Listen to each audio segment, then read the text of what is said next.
Lalu di sini ada faktor-faktor yang memengaruhi keputusan pembelian. Di sini ada Fred dan Farrell, di sini ada membagi faktor yang memengaruhi perilaku pembelian konsumen ke dalam 3 kelompok. Ada kelompok pribadi, psikologis, dan juga sosial. Untuk pribadi, di sini ada faktor demografi. Di sini faktor demografi berkaitan dengan siapa yang terlibat dalam pengambilan keputusan pembelian. Faktor-faktor ini meliputi ciri-ciri individu seperti jenis kelamin, usia, ras, suku bangsa, pendapatan, siklus keluarga, dan juga pekerjaan. Lalu ada faktor situasional, merupakan keadaan atau kondisi eksternal yang ketika konsumen membuat keputusan pembelian. Lalu ada faktor tingkat keterlibatan. Di sini ditunjukkan dengan sejauh mana konsumen mempertimbangkan terlebih dahulu keputusannya sebelum membeli suatu produk. Lalu ada faktor psikologis. Di sini ada motif, persepsi, kemampuan pengetahuan, sikap, dan juga kepribadian. Ini untuk faktor yang psikologis. Motif ya, kalau ada motif itu semacam ada dorongan ya, dorongan untuk pemenuhan kebutuhan. Kalau untuk persepsi di sini lebih ke proses pemilihan, pengorganisasian, dan juga penginterpretasian masukan informasi untuk menghasilkan makna. Jadi kalau persepsi ini sudah melalui tahapan panca indera. Lalu ada proses pengetahuan gitu ya, kesanggupan untuk melakukan tugas-tugas tertentu gitu, pembelajaran perilaku, lalu ada sikap. Sikap di sini perasaan positif atau negatif terhadap suatu objek, juga ada kepribadian yang membuat seseorang itu unik berdasarkan kekurangan atau pengalaman pribadinya. Lalu ada proses sosial. Nah, proses sosial ini juga sangat mempengaruhi pembelian, di mana ada peran dan pengaruh keluarga, kelompok referensi, kelas sosial, dan juga budaya dan subbudaya. Nah, peran keluarga di sini peran keluarga ini juga sangat mempengaruhi kebutuhan di mana biasanya gitu ya, kalau misalnya orang tua akan pergi berbelanja gitu ya, biasanya orang tua akan kalau misalnya nggak ngajak anak, dia akan nanya, "Nak, kamu butuhnya apa?" Gitu ya. "Saya butuhnya ini." Jadi si anak ini juga sudah tahu gitu ya, apa yang mereka butuhkan. Kalau misalnya diajak untuk berbelanja, ya mereka bebas memilih gitu. Biasanya ada orang tua yang membebaskan mereka mengambil apapun yang mereka butuhkan. Tapi juga kadang-kadang orang tua di rumah juga sudah apa ya, sudah bilang gitu ya, "Nak, kamu boleh mengambil apapun tapi dengan eee, tidak lebih dari berapa rupiah," gitu, juga ada. Jadi anak biasanya sudah dibelajari finansial gitu ya. Jadi sudah tahu, "Oh, saya akan belanja ini. Kira-kira harganya ini." Jadi mereka sudah mampu untuk mengambil keputusan. Lalu untuk kelompok referensi, referensi di sini sebagai perbandingan informasi gitu ya. Lalu ada kelas sosial gitu ya, di mana kalau untuk kelas sosial ini sebenarnya eh, terjadi karena kelas sosial ini terjadi perbedaan kelas-kelas di dalam masyarakat gitu ya. Jadi ya biasanya ada di kelas sosial itu ada bawah, menengah, dan juga atas. Lalu ada budaya dan subbudaya. Di sini budaya memengaruhi bagaimana seorang membeli dan menggunakan produk serta kepuasan konsumen terhadap produk tersebut sebab budaya dapat menentukan produk yang akan dibeli dan juga digunakan. Jadi di sini budaya dan subbudaya itu juga memengaruhi bagaimana pembelian konsumen. Ini ada beberapa penelitian tentang keterkaitan antara citra merek dengan keputusan pembelian, di mana dari penelitian yang dilakukan oleh Rangkuti, di sini Rangkuti mendefinisikan citra merek sebagai sekumpulan asosiasi merek yang terbentuk di benak konsumen. Dengan kata lain, citra merek adalah seperangkat ingatan yang ada di benak konsumen mengenai sebuah merek, baik itu positif maupun negatif.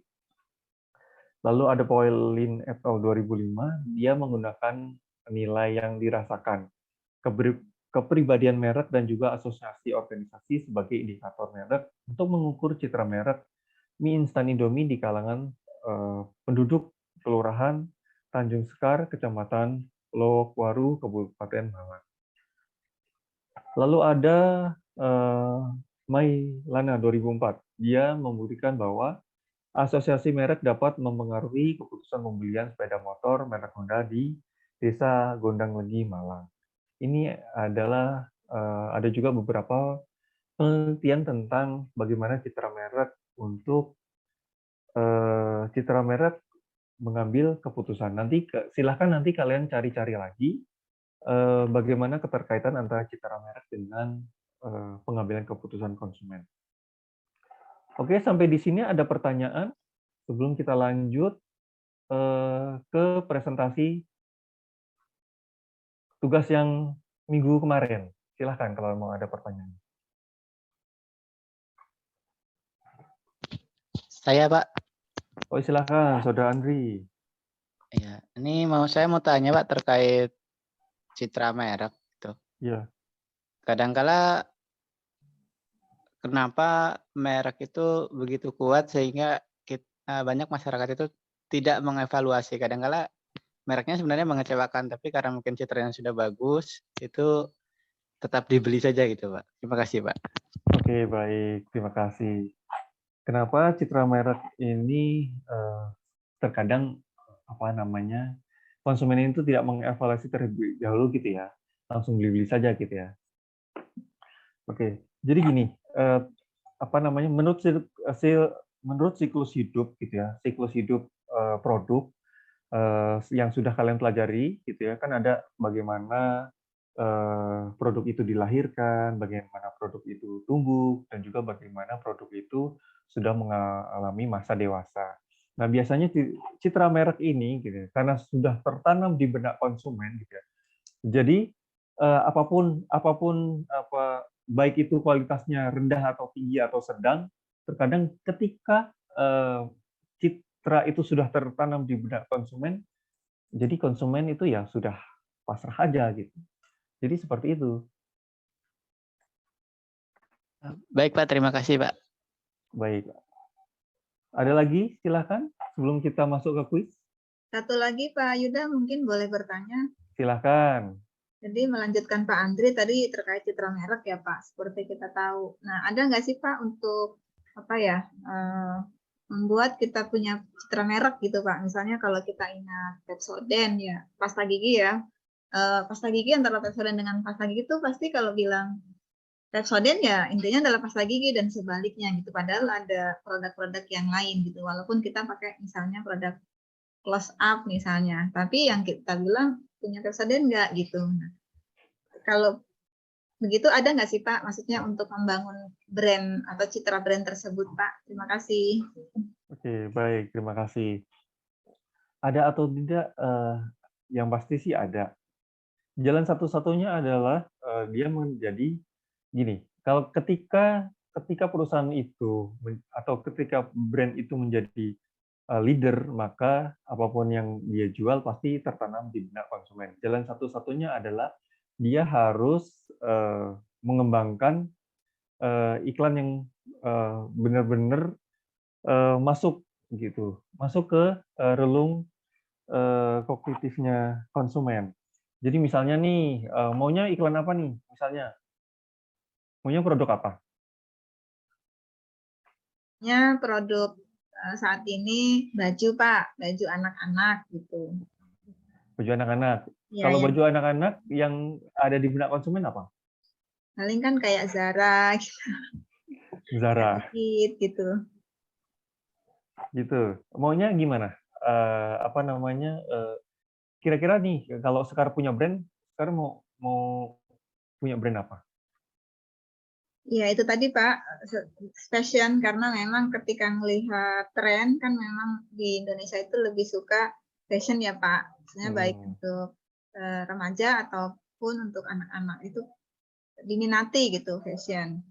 Nah, mungkin sulit sih tentunya kalau untuk punya brand atau yang seperti tadi benar-benar teringat di benak gitu. Tapi minimal tuh untuk sampai ke sana kayak gitu. Mungkin ada atau tidak langkah atau strateginya gitu Pak Yuda.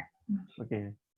Strateginya adalah yang pertama, setiap untuk membangun citra merek itu memang butuh modal besar ya. Butuh modal besarnya itu untuk iklan ya. Iklan yang pertama adalah bisa dengan iklan lebih gencar.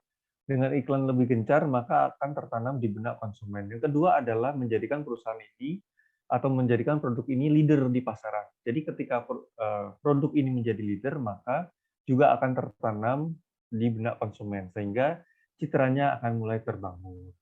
Atau gini, ada nggak dari teman-teman yang lain mungkin ide bagaimana cara membangun citra merek? Coba, saya ingin dengar dari teman-teman.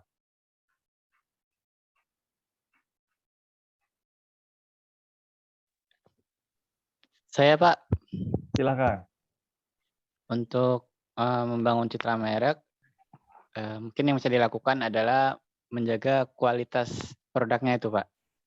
Sehingga konsumen tidak kecewa, lalu jika konsumen puas, tentu dia akan menceritakan kepada mungkin saudaranya, teman-temannya yang membutuhkan produk tersebut, dia bisa menyarankan gitu, Pak. Lalu yang kedua mungkin bisa melalui iklan gitu, Pak. Terima kasih, Pak. Oke, baik. Konsumen puas dan iklan. Ada yang lain? Silakan. Mau menambahkan. Silakan, Saudara Mami. Ya, biasanya kalau awal-awal itu mereka juga menjual dengan harga yang terjangkau, Pak. Atau bisa saja digratiskan awal-awalnya dengan mempertahankan kualitasnya juga, Pak. Saja, Pak. Oke, harga terjangkau. Ada lagi, silakan.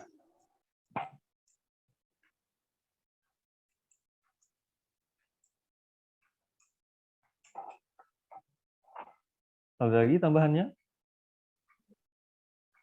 Bagaimana Saudara Sekar? Sudah ada yang masih mengganjal? Ya, tadi kalau dari Mbak Mami memberikan diskon karena kan memang saya model penjualannya dengan ke teman-teman. Banyaknya malah bukan diskon lagi, Pak, tapi apa ya? Lebih kepada tester kayak gitu atau enggak apa namanya? Coba dulu kayak gitu. Jadi malah agak sulit berkembang gitu, Pak. Nah, mungkin tadi seperti yang Pak Andri sampaikan, mungkin dari iklan gitu atau dari menjaga kualitas. Walaupun betul juga dari informasi teman dulu lah, dari informasi satu ke yang lain itu kita bisa mulai berkembang seperti itu. Mungkin Pak Yuda. Oke, baik. Terima kasih jawabannya.